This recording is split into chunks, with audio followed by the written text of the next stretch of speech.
criança não é mãe. Essa semana que passou, comecei a ler na quinta e na sexta-feira que a Câmara dos Deputados está avaliando um projeto de lei que equipara a pena do crime de aborto ao crime de homicídio. Uma situação tão absurda. Nesse vídeo, nós vamos estar falando sobre o aborto. Saiu aí uma PL, uma discussão no Senado, na política brasileira, sobre essa questão do aborto. E nós vamos estar falando sobre isso aqui nesse vídeo. Eu vou deixar aí para vocês, nós vamos ver primeiro aqui o que é essa PL, o que eles estão discutindo ali no Senado, ali na política, sobre o aborto. Também peguei aí um trechinho de uma fala do Luciano Huck sobre esse assunto. E aí nós vamos ver por último aí o que a Igreja Metodista, o que a nossa igreja pensa sobre esse assunto. E depois você deixa aí nos comentários a sua opinião sobre esse assunto, o que você pensa sobre esse assunto, se é um assunto aí que você ainda tem dúvida e que você ainda não sabe o que a igreja pensa sobre ele. Vamos ver? O projeto de lei que pretende aumentar a pena para o aborto e criminalizar a interrupção da gravidez até em casos de estupro tem mobilizado o país. Eu sou Mariana Schreiber, da BBC News Brasil em Brasília, e neste vídeo eu detalho o PL 1904, chamado de PL do aborto, os impactos dessa possível mudança e as reações até agora. A proposta, de autoria de 33 parlamentares, acrescenta novos parágrafos a 4 artigos do Código Penal brasileiro. Segundo o projeto em tramitação na Câmara dos Deputados, um aborto realizado com mais de 22 semanas de gestação seria equiparado a um homicídio simples, que tem pena de 6 a 20 anos de prisão. A nova punição valeria inclusive para casos em que a gravidez for resultado de um estupro, situação em que o aborto é autorizado no país. Aliás, hoje existem 3 situações em que as mulheres podem interromper uma gestação no Brasil. Além de casos de estupro, o aborto é legal quando há risco para a vida da mãe e quando o feto é anencéfalo, ou seja, não teve o cérebro desenvolvido adequadamente, o que impede a vida após o parto. Fora essas 3 situações, o aborto hoje é proibido, independentemente do número de semanas da gestação. As penas previstas são de 1 a 3 anos de prisão para a mulher e de 1 a 4 anos para outras pessoas que participem do aborto. O projeto de lei em discussão no Congresso tenta promover, então, 2 mudanças principais: elevar a pena dos abortos já proibidos no país para até 20 anos, nos casos em que forem realizados acima de 22 semanas, e tornar proibida também a interrupção da gravidez de vítimas de estupro, quando o procedimento for realizado acima das 22 semanas, sujeitando essa gestante também à pena máxima de 20 anos. Se a proposta for aprovada, seria mantida a permissão de aborto em qualquer momento da gravidez, quando existir risco de morte da gestante. O projeto não menciona os casos de anencefalia, cujo aborto foi autorizado por uma decisão do Supremo Tribunal Federal de 2012. O projeto de lei estabelece ainda que a nova pena de até 20 anos poderia ser reduzida ou mesmo anulada a critério de cada juiz ao analisar as circunstâncias da interrupção da gravidez. Ou seja, a pessoa que praticar um aborto, mesmo se vítima de um estupro, passaria por um processo criminal, podendo ou não ser punida, a depender do entendimento do magistrado. Em sua justificativa, o projeto diz que o Código Penal, elaborado em 1940, deixou de apontar um tempo limite de gestação para abortos em caso de estupro, e cita a necessidade de atualização da lei. A proposta se insere no esforço de alguns setores para restringir mais o acesso ao aborto no país. Esses grupos entendem que a vida começa na concepção e que, portanto, deve-se proteger o feto. Nós somos a casa do povo, é aqui que se decidem as leis, é aqui que se protege a vida, é aqui que se criminaliza atos que podem levar à morte. A deputada Júlia Zanatta, outra signatária do projeto, afirmou que o PL é, entre aspas, equilibrado e moderado e visa proteger a vida dos bebês. Já os defensores do direito ao aborto dizem que isso deve ser uma decisão da mulher e que sua proibição fere direitos humanos da gestante. Esse grupo critica fortemente a proposta de punir com até 20 anos de prisão o aborto após 22 semanas. Esses críticos notam que o projeto penaliza mais a mulher vítima de estupro do que o próprio estuprador. Isso porque a pena para quem violenta sexualmente uma mulher adulta é de no máximo 10 anos, podendo chegar a 15 quando a vítima tiver menos de 14 anos. Esses críticos também dizem que a maioria maioria dos abortos são realizados antes das 22 semanas e que as principais afetadas pela proposta serão mulheres vítimas de estupro, em especial crianças e adolescentes. Isso porque é nesses casos que a gestação demora a ser descoberta, seja porque a menina vítima de violência não entende que está grávida, seja porque ela tem medo ou vergonha de avisar a família. Mais de 60% das vítimas de estupro têm até 13 anos. E nesse grupo, 86% dos agressores são conhecidos, sendo que 64% são familiares, o que dificulta ainda mais a denúncia. E hoje, a maioria das estupradas e que chegam tardiamente no serviço de saúde são as mais pobres, as mais vulneráveis e as mais jovens, que são meninas e adolescentes que são estupradas, na maioria dos casos, pelo pai biológico, pelo padrasto ou por alguém da família. E são essas pessoas que vocês estão criminalizando aqui. Em oposição ao projeto de lei, um grupo de 18 entidades criou a campanha Criança Não é Mãe. Esse grupo diz que a aprovação do projeto, abre aspas, obrigará as meninas vítimas de violência a seguirem com a gestação, o que representará um retrocesso nos direitos sexuais e reprodutivos garantidos por lei desde 1940. Depois da repercussão do caso, o principal autor do projeto, o deputado Sóstenes Cavalcante, afirmou que vai propor também o aumento da pena para estupro, mas ele manteve a defesa do projeto. O PL provocou uma onda de protestos populares nos últimos dias, e o presidente Luiz Inácio Lula da Silva se manifestou dizendo que é contra o aborto, mas que a questão precisa ser tratada como um assunto de saúde pública. Ele disse também que seria, entre aspas, uma insanidade querer punir uma vítima de estupro com uma pena maior que a do criminoso. Agora, por que os autores da proposta escolheram esse marco de 22 semanas? Eles dizem que os fetos com essa idade gestacional já têm viabilidade fetal, ou seja, já podem sobreviver fora do útero. De fato, é a partir de 23 semanas de gestação que o feto começa a ter chances de sobreviver após o parto. Veja o que diz o Colégio de Obstetras e Ginecologistas, Associação dos Estados Unidos, abre aspas. Exceto casos muito raros, bebês nascidos antes de 23 semanas de gestação não sobrevivem.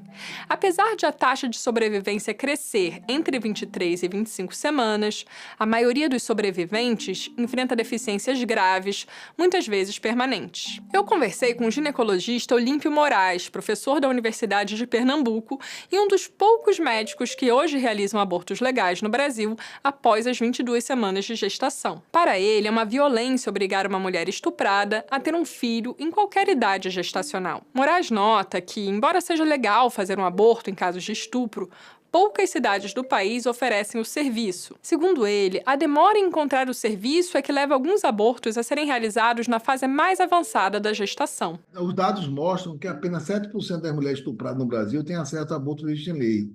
Quando você cai essa para adolescente e crianças, isso chega a 3,9%. Então, ou seja, mais de 90% da população brasileira, 96%, não tem acesso a abortamento previsto em lei. Por que não tem acesso? Porque falta serviço. Existe falta de informações adequadas, né?